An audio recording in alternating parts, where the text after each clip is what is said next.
Good morning, everyone. Welcome to some more Choice of Magics. My name is Keith. We are playing as Ori. Delson is his name, is our character's name. Just recently there was a negation storm that destroyed most of our town, I believe, or destroyed all the crops and living things in our town. We saved a little girl. I have coffee this morning. So welcome back to the Tank Media Games Reading Club, and we're going to get to reading some more of Choice of Magics by Kevin Gold, my man Kevin. If you're out there, Kevin, you did it. You got this thing, and it's good, and I enjoy it. So let's go. The next day is spent rebuilding and replanting, an effort that the whole town takes part in. You pitch in as well. The physical labor is good for you, as is getting to know your neighbors better. Gain fighting, charisma, and adoration. Townsfolk fix wooden gates that have been eaten through, dig up withered grass and plant new seed, and slaughter livestock that won't have enough to eat in the coming months. And then, as is traditional, there is a party the next day to celebrate everything the town still has. The market square is festooned with colored paper streamers and lit with red, orange, and yellow glow bugs swarming around, illuminating the gathered townsfolk. A great hog carcass turns on a spit in the center of the square. You wonder whether it belonged to the swineherd who reportedly died in the cloud. The smell of cooking meat hangs thick in the air. The fiddler, a young person with spiky hair and ample piercings, plays a merry tune to entertain the people in the long line for food. An area to the side is cleared for dancing, and many Acrotonians are already reeling through tunnels of hands and do-si-doing around their partners. The fiddler finishes their song and everyone claps. Before they can start another, one woman sings loudly, "Who's got a lot of luck?" And the crowd around her sings back, "We do." The fiddler gamely accompanies Acroton's favorite song. Now forgive me how this is about to go. Who's got a lot of luck? We do. We got our loves, our friends, and you. The world is broken, but we've awoken to all our treasures true. We thought the world would end. Look now, we've got a lovely world. And how? Smiling faces and warm embraces will happen anyhow. Who's got a lot of luck? We do. Loved ones and good companions, true. If once again the world should end, we'd start this song anew. What do you think of the crowd's song? It's oversimplified. People aren't never-ending fonts of cheer. Needs more cowbell. That's humorous, Kevin Gold. Thank you for that Will Ferrell reference. I appreciate it. But I like the theme of trying to stay cheerful amid the sadness. You smile, even in the midst of sadness. The town has always rallied to lift each other's spirits, and why not be optimistic? Your community can't be broken by some random bad weather events, however destructive. Increased optimism. The fiddle player goes back to improvising, and you spot Tal at the head of the meat line. Dressed in a dusty crimson tunic and wearing noodles with his floppy arms tied around her waist, she sees you, smiles and waves. You can't hear what she says to the man handing out the meat, but in response he gives her another extra big slice of pork. Tal comes over and offers to sit with you. Are you going to eat the pork? Yeah, all meat is great. I'm cool with meat. No big deal. If you're not cool with meat, let me know in the comments. We can talk about it. Tal offers you some of her pork, and you share. So what have you been up to since we got back, you ask Tal. Got a hunt that's been giving me trouble, Tal says. Dodecapi descending from the mountains to eat crops. I've tried twice now to follow it to its lair, but having 12 legs apparently makes you a crazy fast climber. Followed the tracks into some mines, and I lost the trail. She glances at you, then nudges you repeatedly. Wanna come? Offer to assist in the hunt free of charge. Offer to help in exchange for half Tal's fee. I'd pass. Rather spend time studying magic. Who needs money? We're like best friends, right? If we're best friends, I'll just help her. I ask to help free of charge or whatever.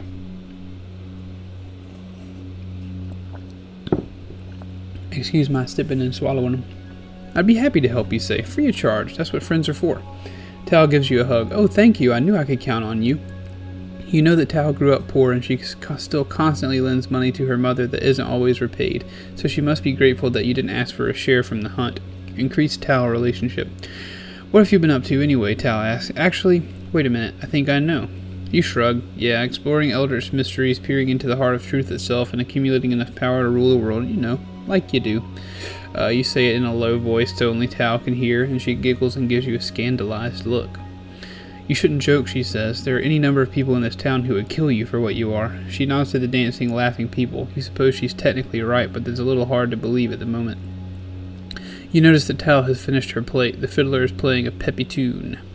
Across the square, you see Mayor Kaz greeting various townsfolk as he makes his way to the dance floor. The young mayor looks genuinely aggrieved as he goes from one townsperson to another, consoling people for the loss of their gardens and animals. You'd like to dance with Tal, but you could conceivably advance your fledgling wizarding career by talking to Mayor Kaz. Or you suppose you could just animate Noodles for fun. Tal would probably like that.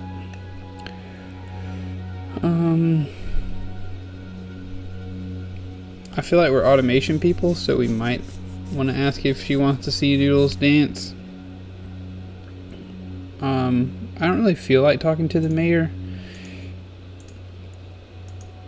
I don't know. These are kind of hard decisions because they're so polar. They're just such a left or right type of situation.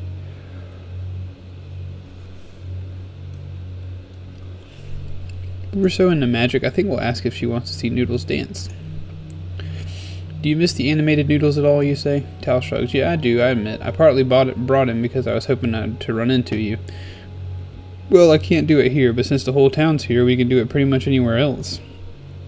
Tal takes a cautious look at the reveling townsfolk, and then the two of you quietly sneak off to a nearby alley where the sound of the fiddle can still be heard. Tal unties Noodles from her waist and presents the stuffed monkey above her head. Electron potent simia vita simulacra. Lightning flashes from the sky to your raised hand to the monkey, and just like that, Tal has a dancing monkey in her hands. She sets down Noodles, who flops from one pose to the next with a surprising sense of rhythm. The monkey's enthusiasm is contagious, and before you know it, the three of you are dancing together, stuffed monkey style, and Tal and you are laughing like mad. We increased our Tal relationship. I think I saw the lightning strike over here, you hear someone say around the corner. Tal quickly grabs Noodles and you hurry in the opposite direction out of the alley. We can go to my place, you offer. That sounded innocuous enough, you think? Sure, Tal says. Party at Ori's place. I never really feel like I fit in at these things anyway. You head homeward, each holding the hand of the stuffed monkey between you who continues to shimmy to the distant beat. We increased humor.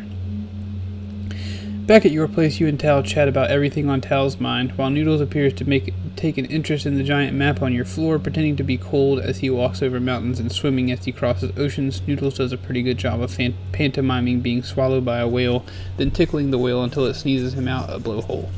Either that, or he was just doing something very lewd. Oh, and my mother has a new boy toy, Tal says. She sits cross-legged in the general vicinity of the capital. Get this, he's almost as young as us. Ew, you say. I know, they met in the mountains. She was just going climbing alone on a lark. Alone?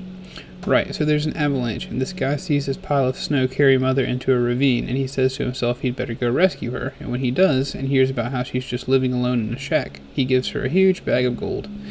Does that mean your mother's rich now, you ask? All the money's gone, story of Mother's life, but that happened a little while ago, Tal sighs. Still, why can't that happen to me? Where's my lover and a pile of gold? Did you want to act on that opening?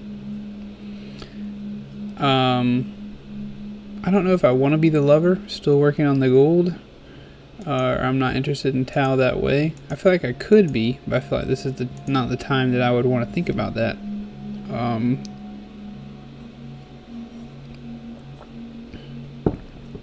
I wonder if this is like a fork in the road where we'll never be able to be interested in Tal again. I've never gone with the romance option. We'll go with the romance option. Yes, I'd like to be the lover, still working on the gold. You know, you say slowly, I've been starting to think I've been overlooking the obvious myself. Tal catches your meaning, her eyes widen. Us? But won't that maybe ruin our friendship? Maybe you'll take it to places it couldn't otherwise go, you say. Tal seems to be genuinely considering your offer. In fact, she looks really quite eager. How far do you want to try to take this tonight?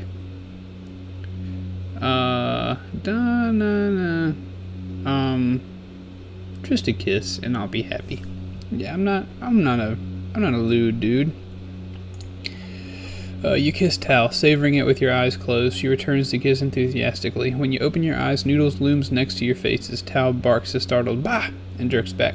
Maybe it's just as well you didn't plan to go any further. Maybe we can resume sometime. We don't have a magic monkey running around, you say. I think I'd like that, Tal says. She looks really pleased. Tal parts amiably, but not before you exchange one more joyous kiss, which lasts until Noodles impatiently taps her on the shoulder and the two depart. I feel a little bit strange about this whole kiss thing, but whatever. You awaken the next morning a bit groggy, having stayed up rather later than you intended. You head to Tal's place to embark on the hunt you agreed to. You and Tal travel north to the Crown Mountains, where snow from the past winter is still gradually melting into the river Nemos. It is 3 days' ride to the feet of the mountains, where your quarry was last seen munching farmers' crops. You travel without animals, since they couldn't follow you in the mountains. You hunt a dodecapede, a shaggy, white-haired, 12-legged mammal bred by the ancients as a beast of burden for the mines. Tal says it looks rather like a giant, elongated Pekingese dog. The dodecapede's tracks are no great feat to spot. Each depression is nearly 2 feet wide, leading very evenly up a hill through the new-fallen snow. Tal assures you that it's not as big as it appears. The beast knows to step in its own tracks and widen them that way. You're reasonably certain you could take down this beast with your sword and no magic whatsoever, just like the old times with Tal, but you could take this opportunity to try something new instead. What's the plan? Follow the tracks, blast the beast, bring back the head, create a new crop for the beast to eat with vivimancy and convince the clients the problem is solved, find a new food source for the dodecapede with divination and convince the clients the problem is solved, leave poison food, nah. Revive the old mine machinery with automation to drive the beast out of its lair and possibly recover some gold. Defeat the beast in melee with my sword and Tal's Lux Gladius.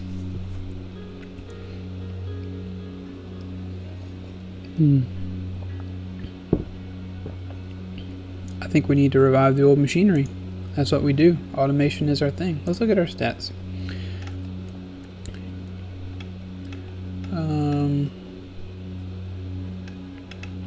Adoration's good. Romances, interested in women. Oh, the mayor. I didn't realize the mayor was a woman. Maybe it's a man.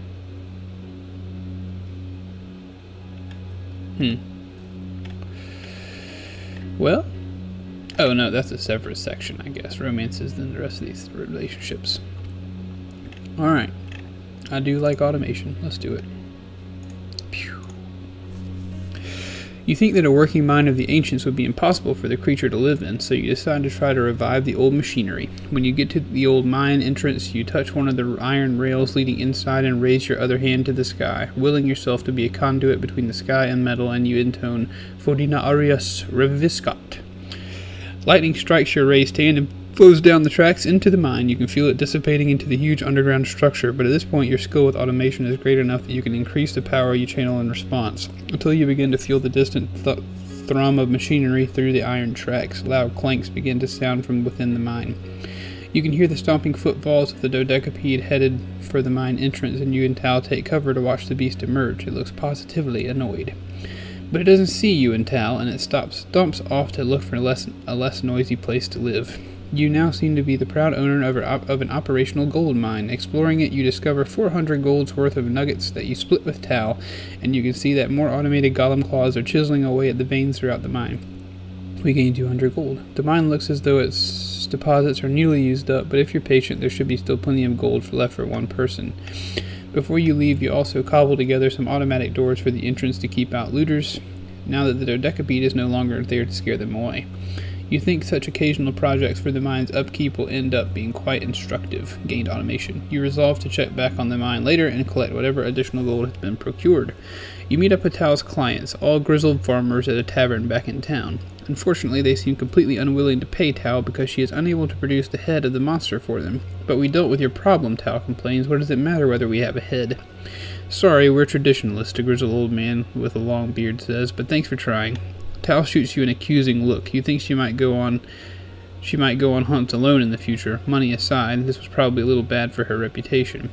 Since you and Tal are both tired from your travels in the hunt, you part ways with few words and go to bed a little early. On leaving your apartment to get milk from the market the next day, you find that someone has painted a red cone with an eye eye in it on the storm doors leading to your apartment. It is an old symbol for marking the house of a wizard. You think the cone is supposed to be a stereotypical wizard hat. You vigorously rub the graffiti down with paint thinner and you leave for your errands an hour later than expected. Increased caution, increased calculation, increased solemnity. Between your excitement at your discoveries from the sunken academy, the unexpected arrival of the negative energy cloud, as well as Tal's invitation to the hunt, you have been delaying your decision about your relationship with the town. When you were younger, you imagined becoming an official town wizard. You still had some hope that if the town saw everything you could do for them, people might set aside their superstitions about magic. But perhaps that is naive. What will your relationship to the town be?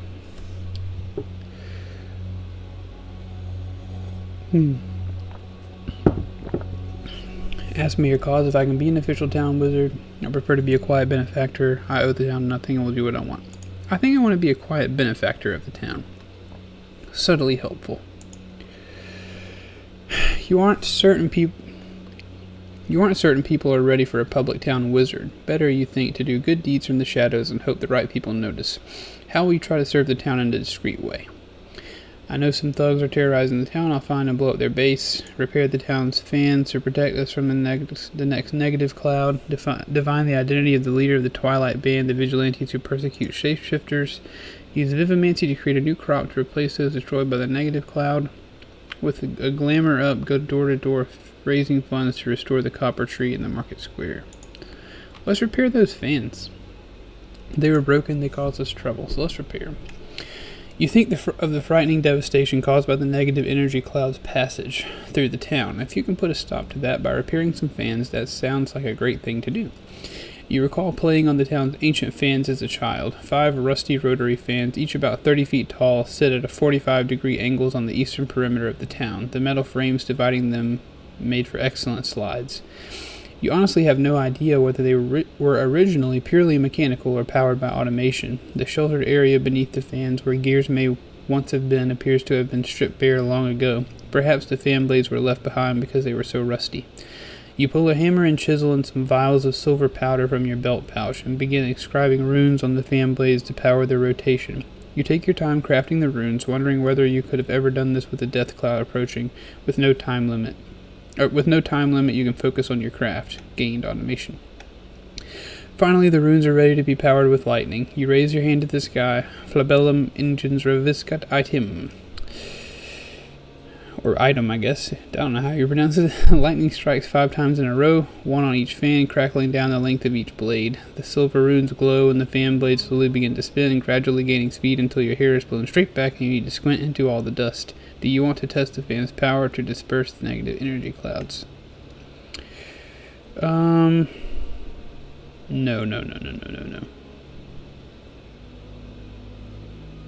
I'll make an extra smoky torch for 10 gold. You light a torch that you created, coated with a special resin to make it very smoky, which you procured from the market for this purpose. When you hold this very smoky torch in front of the fans, nearly instantly the flame goes out and the smoke dissipates. Seems like a success, and you have some of the torch's resins to study at home, so that you can learn more about its fascinating relationship to negative energy. You walk back into the town with a spring in your step, confident that your repair was a success. That worked out fairly well. Later in the day, after you've already returned to reading one of your tomes of magic, you get a knock on your door. It's Mayor Kaz. Kaz's spectacles give him a scholarly air, but he has a ready, friendly smile. His belt is overburdened with various pouches and tools hanging from it, including a book pouch, a sheath for a pen, lockpicks, and a bag of dice. How do you know Kaz, besides as a mayor?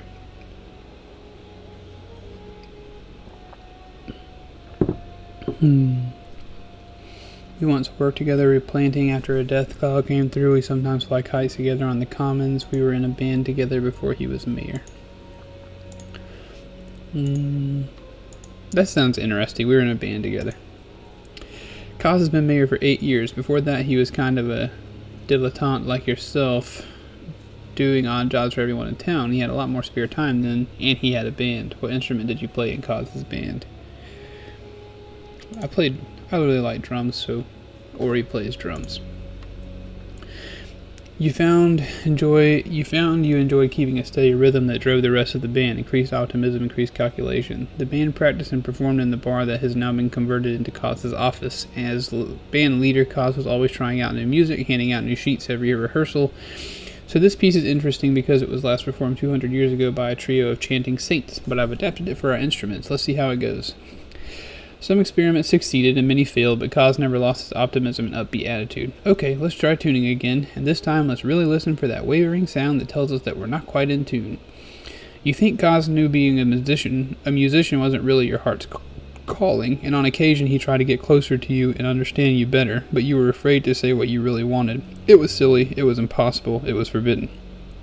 Plus, you were still a teenager. You think Kaz knew that there was something you held back, but he respected your boundaries. You remained just two musicians in a silly band that is now a memory. All right, folks. I think that's going to be 20 minutes of Choice of Magics for today. So thank you so much for watching.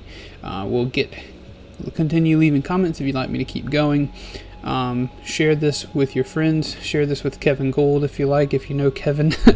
I don't know whether he'll be pleased or not that I'm reading through his work on the internet. But whenever I did Choice of Magics, I actually did get a chance to speak with the Choice of Rebels. I did get a chance to speak with the author of that one, and that was a pretty cool thing. So thank you so much for watching. Please do follow me on Twitter at Tank Media Games. Subscribe to the channel if you don't mind. Leave a like on this video, etc., etc. Also, if you like this type of situation when it comes to the fantasy setting and making choices and stuff, you might like Dungeons and Dragons.